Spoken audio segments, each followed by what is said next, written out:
I came home early because of a migraine. That's the part that still gets me. Not a phone call. Not a suspicious text I happened to see. Just a splitting headache and a Tuesday afternoon that ended 2 hours before it was supposed to. I remember sitting in my car in the driveway for a moment, pressing my fingertips against my temple, thinking I just needed to get inside, take something, and lie down in a dark room. The blinds were already half closed. I remember noticing that. I thought my husband had closed them before he left for work. I didn't text him that I was home early. I didn't think I needed to. I set my keys down on the entryway table the way I always did, quietly, because even then my head was pounding. I slipped off my shoes. I walked down the hall, and then I opened the bedroom door. I don't know how long I stood there. It felt like a very long time and also no time at all. My brain kept trying to process what my eyes were already telling it, like a computer stalling on a file it can't read. There was my husband. There was my best friend. There was the bed I had picked out at a furniture store in March of last year, the one with the upholstered headboard I loved. My best friend's name was Olivia.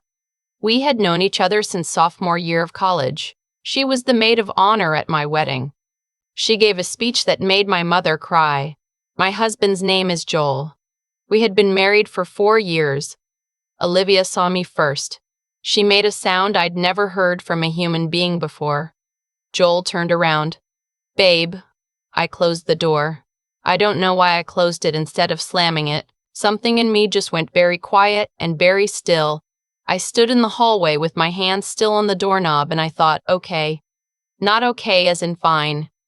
Okay as in, I understand what is happening. I understand what is happening. I understand what this is. I picked up my shoes from the entryway. I picked up my keys. I walked back out to my car. I sat there for probably 20 minutes. Joel came out twice. The first time I didn't look at him. The second time I locked the car doors. He stood on the front step in his shirt, just his shirt, saying my name through the window. I stared at the garage door. Eventually, he went back inside. I drove to a CVS 3 miles away and bought a bottle of Advil. I sat in the parking lot and took 2 of them with a water bottle I found in my back seat. I called my sister, Isabel. She didn't pick up. I called her again. She picked up on the 4th ring, and when she heard my voice, she said, "What happened?" Just like that, before I'd said a word. I told her everything. She said, "Come here right now." I didn't go right away. I drove around for almost 2 hours first, not to anywhere specific. Just streets I knew. Streets I'd driven 100 times, the grocery store parking lot, the road that runs along the park where Joel and I used to walk on Sunday mornings. I was trying to figure out what I felt, I think. But everything was so flat and strange. The migraine had disappeared completely. I remember thinking that was almost funny. When I got to Isabel's apartment, she opened the door before I knocked, and I sat down at her kitchen table and we didn't talk for a while. She made tea. She put a box of crackers on the table. She didn't ask me anything until I was ready. What I told her was this. I wasn't going to fall apart. I wasn't going to call Joel screaming. I wasn't going to post anything. I wasn't going to tell anyone other than her. Not yet. I needed to think first. I needed to understand what I actually had before I did anything. She looked at me across the table for a long moment. "You're not going to try to fix it?" she asked. "No," I said. She nodded like she already knew that, like she'd been waiting to hear me say it out loud. Here is what I knew. Walking into that CVS parking lot, Joel and I had a joint checking account, a joint savings account, and a mortgage. We had filed taxes together for 3 years. I had moved 4 states away from my family when we got married because his job was here. I had built my freelance client base here, which took 2 years. I had made this city my life. Here is what I also knew. My name was on everything. That mattered. I didn't know exactly why yet, but I held on to it. I had been working in financial operations for 6 years. I wasn't a lawyer and I wasn't a forensic accountant, but I knew how to read documents and I knew what questions to ask. That night, at Isabel's kitchen table, I opened my laptop and I started reading. I read about divorce law in our state. I read about marital asset division. I read about what constitutes separate versus joint property. I read until 2 in the morning, and when I finally closed the laptop, I had 3 pages of notes and a list of things I needed to do before I talked to Joel again. I slept on Isabel's couch. She left a blanket at the end of it without saying anything. The next morning, I called my bank, not to close anything. Not yet, just to understand. I asked them to walk me through every account, every automatic payment, every linked account. I took notes. There was more than I had been paying close attention to. Joel handled most of the day-to-day transfers, and I realized, sitting there on hold listening to the hold music, that I had let that happen without really thinking about it. That was the first thing I was angry about. Not the most important thing, but the first. I called a divorce attorney that afternoon. Her name was Renee. Her office was across town, and she had a Wednesday cancellation, and she could see me in 2 days. I took the appointment, and I didn't tell Joel. I went back to our house that night. Joel was there. He had clearly been waiting. There were dishes in the drying rack that he had washed. He never washes dishes. And the kitchen smelled like the lemon cleaner I keep under the sink. Like he had cleaned up before I got home, as if that was the problem. "I've been trying to reach you," he said. "I know. We need to talk." I put my bag down on the kitchen counter. I looked at him. He looked worse than I had ever seen him. Pale, eyes red, like he hadn't slept either. Part of me noticed that and felt nothing about it, which was its own kind of strange.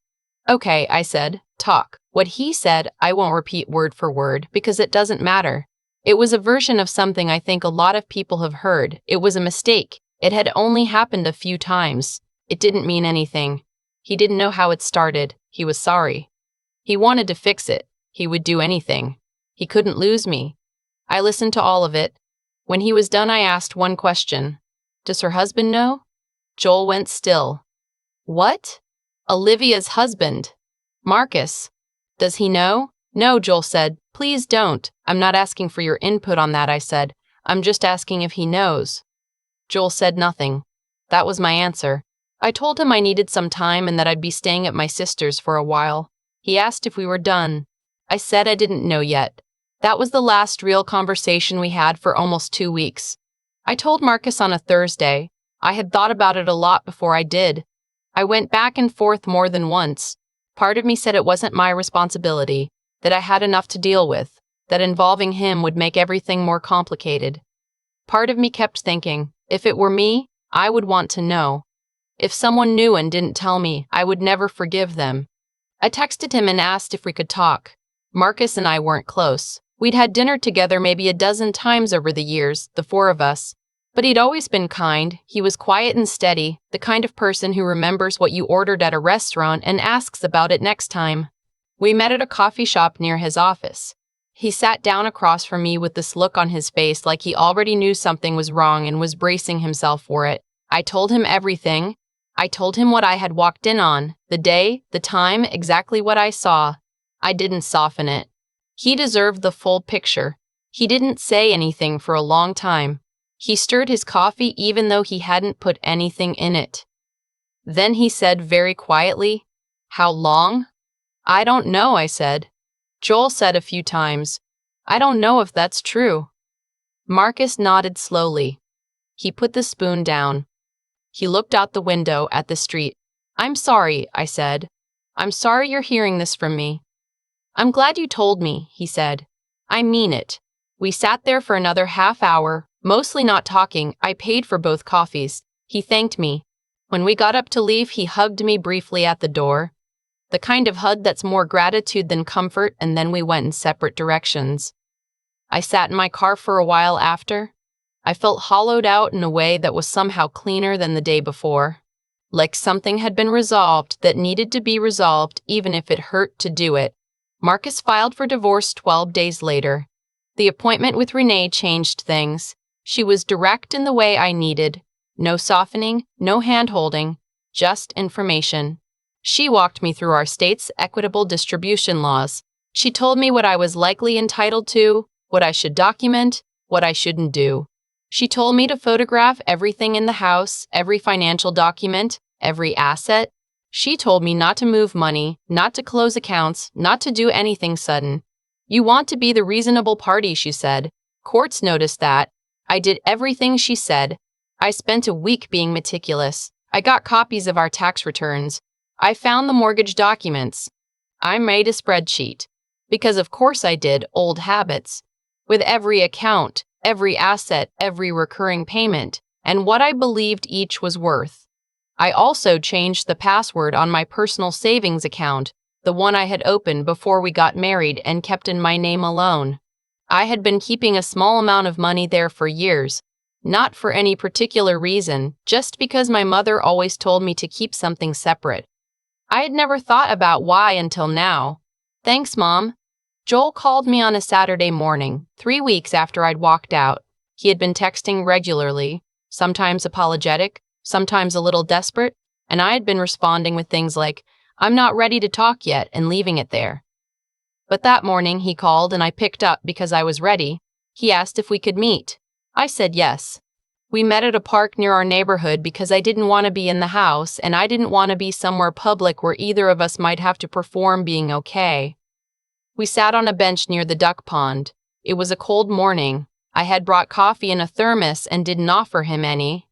He asked if there was any way to save the marriage. I thought about how to answer that honestly. I thought about the 4 years, the furniture store, the Sunday walks, the way he always turned the coffee maker on before I woke up. I thought about Olivia standing in the doorway of my dressing room before I walked down the aisle, adjusting my veil, saying, "You look perfect." "No," I said. "I don't think there is." He didn't argue. That surprised me a little. He looked down at the ground for a while, and then he said, "I know I don't have the right to ask this, but is this really over?" "Yes," I said, "it's really over." There was a long silence. A pair of ducks came close to the bench and then changed direction. "Okay," he said finally. That was the conversation I had been dreading for weeks. It took less than 20 minutes. His mother called me 2 days later. Her name is Sandra. We had always gotten along, or I thought we had. She is the kind of woman who sends birthday cards with handwritten notes and remembers to ask about your coworkers by name. I had genuinely liked her. She asked if we could talk, and I said yes. And then she said something I have been thinking about ever since. She said she understood I was upset. She said she knew Joel had done something terrible, but she asked me, gently, in that particular tone that is somehow more infuriating than if she had just said it directly, whether I had really thought about what I was giving up, whether there wasn't something to salvage, whether, maybe, getting a professional involved, she meant a counselor, not a lawyer, though I had already done both, might help us find a way through. "He loves you very much," she said. "I know that doesn't fix what he did, but he loves you." I had 3 responses ready in my head. I chose the quietest one. "I love him too," I said. "But love isn't the problem." She went quiet. "Sandra, he made a choice. Multiple choices, actually, over what sounds like several months. He didn't slip. He didn't have a moment of weakness.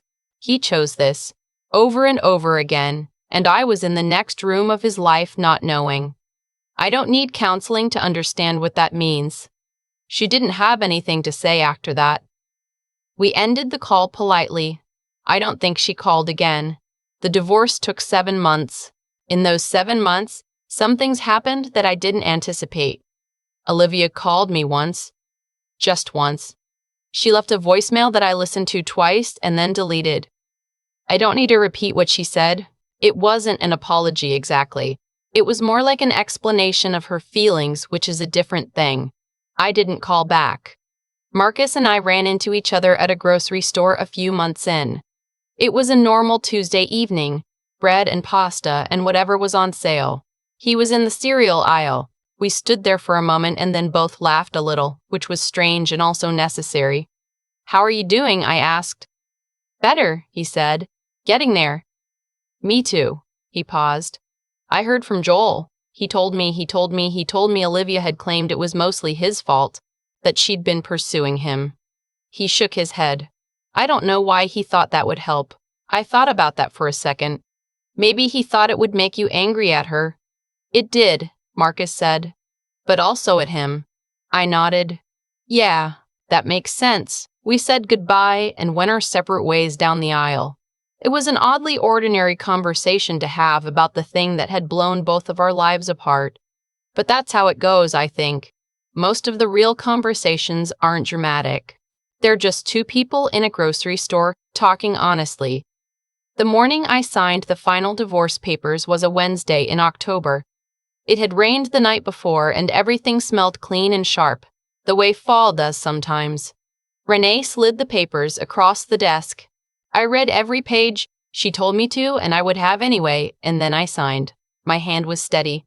I remember being surprised by that the first few times my name appeared on documents like this. But by now it wasn't surprising anymore. The house sold quickly. We had split the equity evenly, which was what Renee had estimated. I found an apartment across town, 2 bedrooms, because I had clients who came to meet me sometimes and I needed a space for that. It was on the 4th floor of a building with old hardwood floors and a window in the kitchen that faced east. The light in the mornings was something. I moved in on a Saturday. Isabel helped me. We made 3 trips in her SUV and assembled the bookshelf badly and ordered pizza and sat on my new floor, eating it straight from the box, which felt exactly right. "How do you feel?" she asked. I looked around at the boxes, at the unassembled furniture, at the east-facing window that was dark now but would be full of light tomorrow morning. "Like I can breathe," I said. She put her head on my shoulder for a moment. Then she grabbed another slice. "People have asked me, since friends, my mother, a coworker who went through something similar last year, what I would tell someone in that situation. What the thing is that you need to hear. I don't think there's one thing, but if I had to pick something, it would be this: don't let the shock make your decisions for you. I know what it feels like to stand in a doorway and have the ground drop out from under you.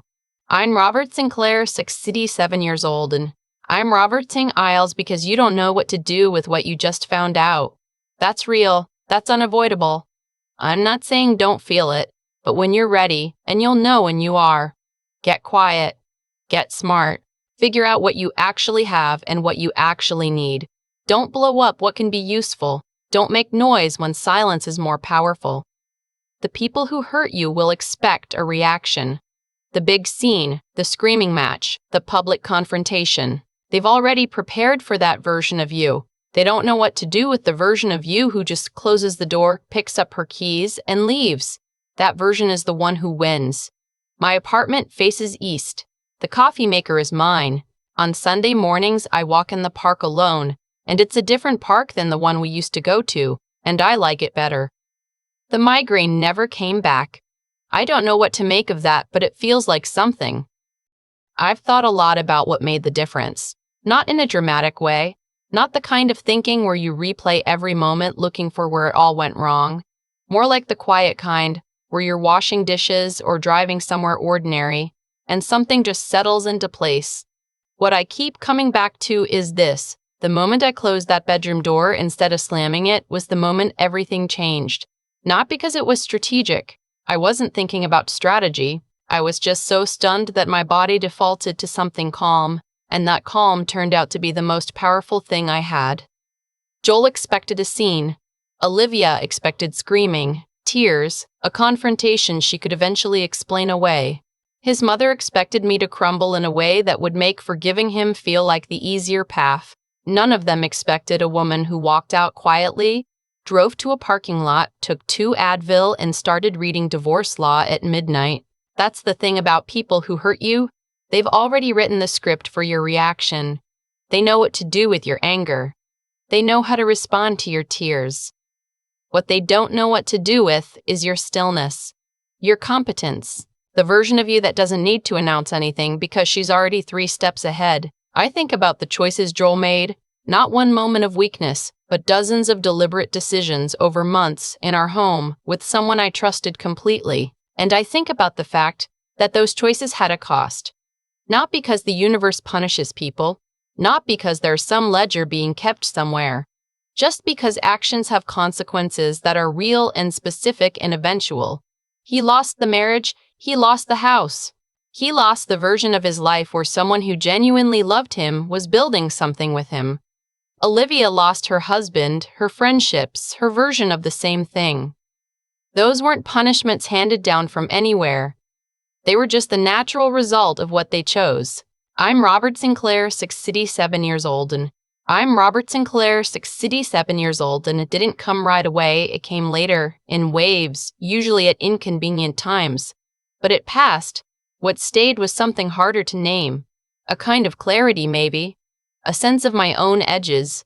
I'm Robert Sinclair, 67 years old, and I'm Robert Sinclair, 67 years old, and I'm Robert Sinclair, 67 years old, and I know I can tell a good man a terrible truth in a coffee shop and do it with enough steadiness that he can receive it.